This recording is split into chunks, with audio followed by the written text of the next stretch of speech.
మాజీ మంత్రి హరీష్ రావుపై కాంగ్రెస్ నేతలు ఆగ్రహం వ్యక్తం చేశారు. పొర్లు దండాలు పెట్టిన బీఆర్ఎస్ పగ్గాలు ఆయనకివ్వరని, ఆ ఫ్రస్ట్రేషన్తోనే ఆయన ప్రభుత్వంపై బురద జల్లుతున్నారని మండిపడ్డారు.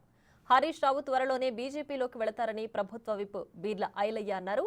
రఘునందన్, హరీష్ రావు మధ్య లోపాయికారి ఒప్పందం ఉందని మరో విప్ అడ్లూరి లక్ష్మణ్ ఆరోపించారు. మీడియా ముందు మాట్లాడకపోతే మీ మామకేమైనా అనుమానం వస్తుందనా? మరి మీ మామ మెప్పు కోసం ఇలా కాంగ్రెస్ పార్టీ మీద ఈ రకంగా ఎదురుదాడి చేస్తున్నావు.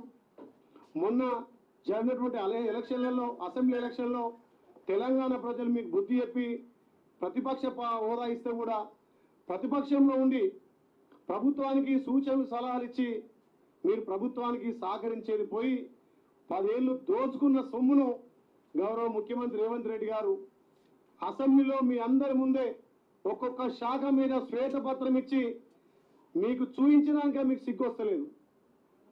విమర్శల తడుగా సజావుగా సంక్షేమ పథకాలు అందిస్తున్నటువంటి గౌరవ ముఖ్యమంత్రి రేవంత్ రెడ్డి గారి మీద, మంత్రుల మీద మీరు చేస్తున్నటువంటి చౌకబారు మాటలను తెలంగాణ ప్రజలు గమనిస్తున్నారు.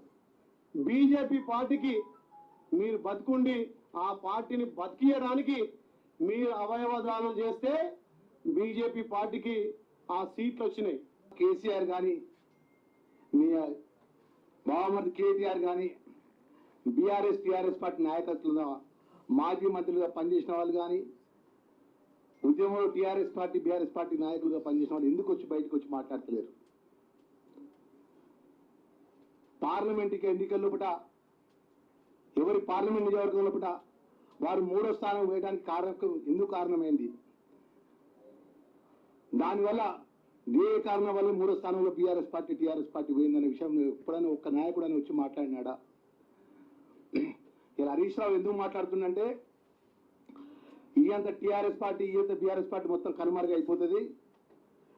ఉనికి కోసం ఈ రాష్ట్రంలో గౌరవ ముఖ్యమంత్రి గారి పరిపాలన మీద, వారు చేసే పథకాల మీద, వారు చేసే ఆలోచన మీద ఏదో విధంగా బురద వెళ్ళే కార్యక్రమం చేపట్టాలి.